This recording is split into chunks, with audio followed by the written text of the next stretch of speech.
This is a recap of the Library Volunteer Orientation. I'm Casey Bunty, the librarian at Gleason, and your narrator.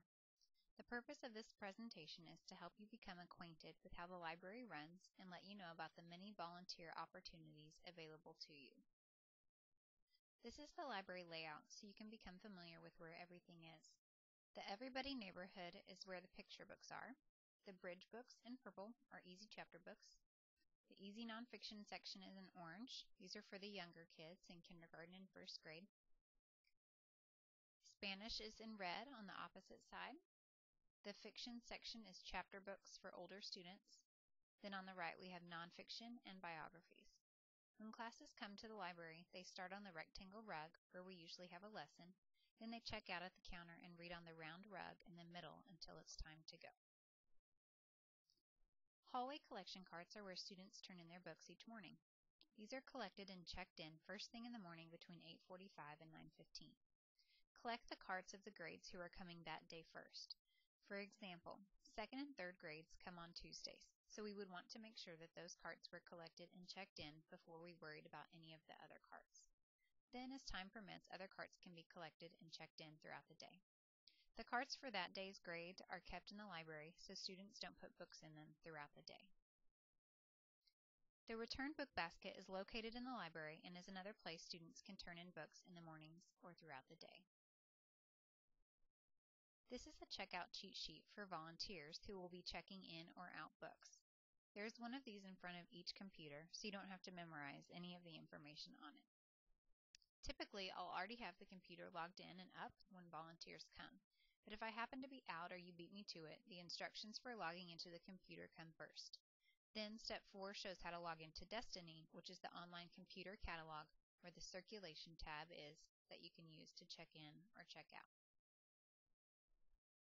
After the hallway carts are collected, we have a process that helps filter them down to where they're ready to shelve. When we first collect the books, we just scan, and stack. Doesn't matter what type of book it is. The second step is to turn the books where the spine is up so you can see the label. Third, we sort them by category. For example, everybody, fiction, nonfiction, biography, etc. And the last step is to shelve them. Once you get to the shelving part, they're chunked with books that are like them, so it's very efficient. This is a visual representation of the check-in process. First, we scan and stack. Then we turn the spines up. Then we sort onto this cart. Each shelf is labeled everybody, fiction, biography, etc., so books can be chunked with other books that are exactly like them. Once they're on these shelving carts, we can alphabetize them, so it's really fast when we go to the shelf to put them back. When you're on the sorting step, you can use this sticker legend to make things easier. If you see a letter or sticker that you don't understand, look at the legend to see what type of book it is and where it belongs. Some books live on special shelves, even if their letter says something different. For example, if you see a round purple dot, you know that book goes on the Name That Book cart. 39 Clues have a blue dot, and they all go together on a special shelf. Professional library books are for teachers only to check out. Bridge books have a purple label. Graphic novels have a GRA and live on a special bookcase. So it's important to pay special attention to the spine label and any stickers so everything gets put back in its proper place. After all the books are sorted and are in alphabetical or numerical order, they're ready to be shelved. Each book has an address where it lives, just like you do. The address is called a call number, even though there may be no numbers, only letters. The first part of the call number identifies the neighborhood. So E means it lives in the everybody neighborhood. F means it lives in the fiction neighborhood. Once you know what general area to look in, you can find the street or the shelf that it lives on. We know the street by the author's last name. So identify the neighborhood first, then you can go to the correct shelf. Shelving nonfiction is very daunting for some people. If it's not your thing, that's okay. You can stick to fiction. But I'll explain the Dewey Decimal System just in case you don't know or need a refresher. The Dewey Decimal System is a way to organize the books so that similar books are together. For example, all the space books will be together because they'll have all the same Dewey number. The farther down the number goes, the more specific it is. Take, for example, 595.4. Anything in the 500s is going to be related to science and math, but that's a broad category, so we go down further. If it has a 9 next, you know it's dealing with animals and insects. Still very broad. If it has a 5 next, we know it's spiders. That's getting more specific now, but there's still a lot of spiders out there. So after the decimal point, we have a 4. That specifies that it's tarantulas, or whatever type of spider that number means. You could go on and on with numbers. In our library, we only shelve books to the first decimal number. Our motto is 1 and done. Some of the books will have 2, 3, even 4 numbers after the decimal point. Ignore them. Don't round up, just ignore them altogether. Sort by the number first, and then alphabetize by author. So all the 595.4s will be together, and then they'll be in alphabetical order by author. If that still doesn't make sense, that's okay. I can show you sometime, and hopefully it will make it much more clear. When students are ready to check out, they choose their books and come line up by the desk. Pre-K through 2nd grade students will have a library card. 3rd through 5th grade students will type their ID number into a keypad. This is new, so it may take some getting used to, but we'll all learn together. If there is a new student or a lost card, you can type the student's name into the system. If a new card needs to be made, make a note of it on the clipboard by the desk so I know to make one. Pre-K and kinder students check out 1 book. Grades 1 through 5 may check out 2 books. If they don't bring their books back from the previous week, they don't get to check out a new one. The system will let you know if they have already reached their max. Sometimes students do turn books in, but they don't get scanned properly during the check-in process. It's up to our judgment to try to determine if they really did turn it in and it's a mistake on our part, or if they're not being so truthful. I can help you decide when it's okay to override the system and still let them check out, or if they need to give their books back. If younger students forget their books, we give them a reminder sticker. Older students can get a printout if they don't remember what they're looking for. In the event a student cannot check out, keep their books at the counter. Don't let them put them back. Who knows where they'll end up? As you're checking out, it is very important to look and listen to the screen. A beep does not necessarily mean it's scanned correctly. You could hear several different sounds. Typically, a beep beep means everything is okay. Uh-oh means there is an error. These typically require you to click a button to clear the screen. If you don't click the button, it will remain there, and anything you scan after that will not actually be scanning. So if the very first student in a class comes up with an error, you could be checking out the other 19 students, but nothing's actually happening. So then every student would have to be rechecked out.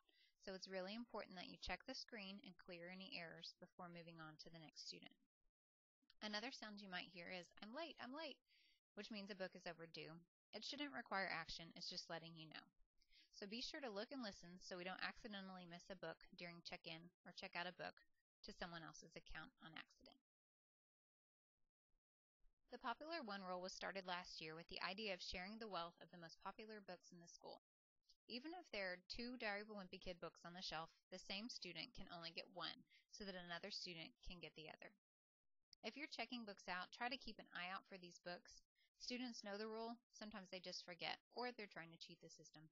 In my experience, another classmate usually tattles on them, even if I don't notice it myself. Simply remind them of the Popular One Rule, and they can go choose another book. They can get 1 book off this list and keep it for 1 week. If students are looking for a book and ask you for help, you can help them look for it in Destiny, the computer catalog. You can also encourage students to become independent users of the library by using the many visual resources available to them. We have stuffed animals, stickers, signs, labels, pictures, and more. This helps them become independent and knowledgeable of the library, which is our ultimate goal. 4th and 5th grade students are able to hold or reserve books. As you're checking a book in, you may see a message asking you to hold the book for somebody's name. Grab an orange slip and write the student's name on it. Place the slip inside the book and put it on the hold shelf. Students who have books on hold can go to the shelf and see if their book is ready during their library time. When students come in with their class, I draw out a popsicle stick with a letter on it. If the student is sitting on that letter, they get a treat seat coupon, which can be used to sit in the book nook after they check out. If a student turns a coupon into you, it means they're able to have that privilege instead of sitting on the floor with their class. The book hospital is new this year. If a student knows a book is damaged, they can turn it into the book hospital basket. I or a volunteer will then place it into the appropriate slot in my office, depending on what's wrong with it. For example, does it need a new barcode, a page is missing, it has water damage, etc. That way, I or a volunteer will know how to remedy the situation when the time comes. Teachers can request materials to be pulled for their classrooms. They turn in a request form, fill it out with what they need, then I make a list with titles and call numbers. I will put that list in the bottom basket, so volunteers can then help pull books for teachers. The Backpack Dog Program is a new program we're starting at Gleason. It has been very successful at other campuses in Cy-Fair, and I'm excited to bring it to our school. The program uses dogs to help students become confident readers. We have a team consisting of Claudius the dog and his owner, Paul. Each Friday they will come read with 5 students. If you happen to be working or at the school during that time, it's important we remember not to touch Claudius or get him excited because he is working while he's there. We also need to remind students of this if they happen to be in the library at that time. Adopt a Shelf is like Adopt a Highway. Volunteers can help keep shelves clean and tidy. A simple 5 minutes can be taken to make sure books are facing the right way, are in the right section, correct order, etc. If everyone chooses a different shelf, we can ensure that all shelves have been attended to, instead of all starting in the same place and cleaning the same shelf 5 times. So how can you help? I want to make it easy to volunteer in the library and for you to find something that will suit your time and talents. Volunteer opportunities come in all shapes and sizes. Some are once a week, once a month, 30 minutes, 2 hours, can be done at school, some can be sent home. If you are interested in volunteering, there is a job for you. Weekly shifts are every week for 2 hours. The collections department helps for 30 minutes once a week to collect the hallway carts. That 30 minutes in the morning is the craziest time of day in the library, so we need an extra set of hands just for that little bit of time.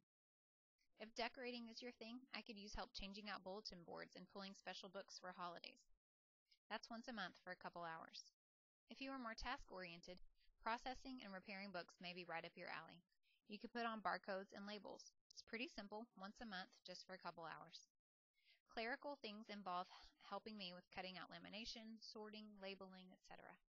Some of these things can be sent home, so if you work during the day, this might be a great job for you. Special projects are very similar to the clerical. It's on an as-needed basis. So if you're interested in that, I can call you when something comes up, and you can decide if it's the right fit or the right time. Book Fair is a whole different ballgame. There will be a separate sign-up for that in October. There are morning, noon, and evening shifts for that. So there is something for everybody. So how do you sign up to volunteer? First, I'm asking that you fill out the volunteer information form. This is so I'll have all your contact info in one place, and I can get an idea of what you're interested in volunteering for. If you can't commit to a weekly shift because your schedule varies, maybe you just want to be added to the substitute list. That way I can contact you as needed if another volunteer is unable to make it. Just check what your talents and time allow so I don't bother you with things that you can't do or aren't interested in.